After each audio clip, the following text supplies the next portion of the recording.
every time I make a film, I try to put I try to leave each film with interesting questions that maybe in some unrelated form or possibly a related form I sort of pick up with the next film, those kind of connections between my films.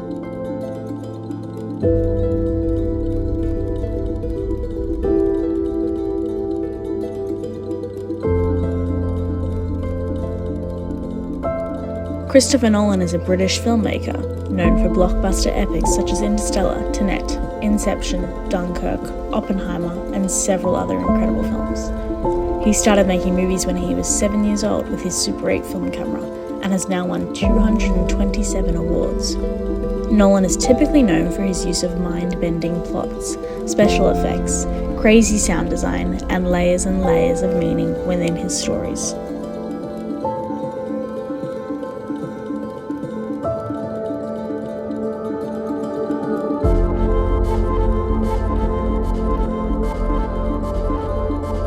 Hans Zimmer is a German film composer who creates dramatic, epic sounds and music for film. Consistently used by Christopher Nolan, it is safe to say that Nolan's films and Zimmer's music go hand in hand. In Nolan's movies, the sense of urgency is always heightened by Zimmer's scores.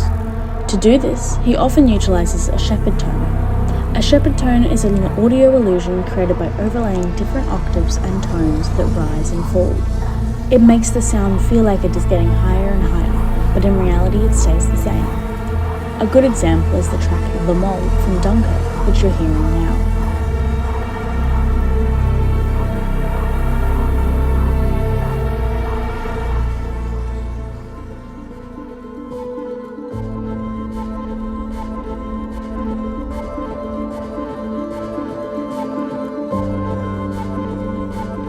For the cinematography in Nolan's films, he plays around with colour palettes by focusing on a single colour and developing the palette around that, rather than playing with several signature colours at once like Wes Anderson. He creates contrast and mood by switching between a dark, cool tone or a saturated, warm tone. In the Dark Knight trilogy, the dark, cool tone is more present, whereas in Interstellar, there is more of a balance between the two tones. In terms of lighting, Nolan focuses on using highly naturalistic light in order to create darkness and shadows. This then gives characters half-lit or side-lit faces, enhancing their own sense of mystery or duality that Nolan focuses on.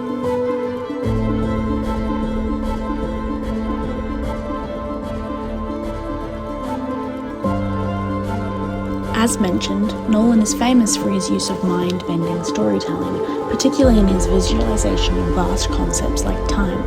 Most, if not all, Nolan's films deal with time. Non-linear timelines are frequently used to make audiences think deeply about the film in order to piece it together, such as Tenet. And he'll have characters that deal with time, like in Inception or Interstellar. Whilst his stories do seem to follow the basic rules of storytelling in that they resolve the conflict, Nolan twists this slightly by ending on notes of ambiguity. The audience almost always leave theatres with the ending playing on their minds, confused with the resolution of the film. In Inception, that may be why we never see the spinning top stop spinning. In Interstellar, it may be the setup for Cooper going to find his partner.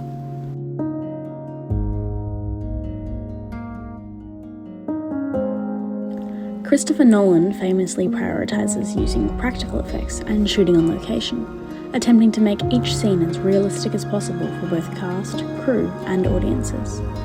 To shoot Oppenheimer, they built the entire town of Los Alamos, something actors get a real charge out of, according to Robert Downey Jr. Taking extreme measures to get the shot is nothing unusual for Nolan. To shoot the cornfield chase scene in Interstellar, he planted 500 acres of corn. And he's far from needlessly wasteful, so he went on to sell the corn and put the profits towards the budget. Nolan also focuses all the energy on set around the camera and the tasks at hand. He doesn't carry a smartphone, has no email, and wears a full suit to set.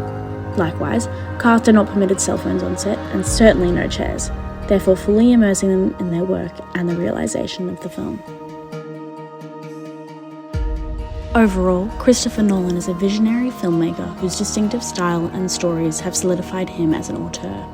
He will continue to meet audience demand for these blockbuster epics as he feels he has the responsibility to use his resources in the most productive and interesting way.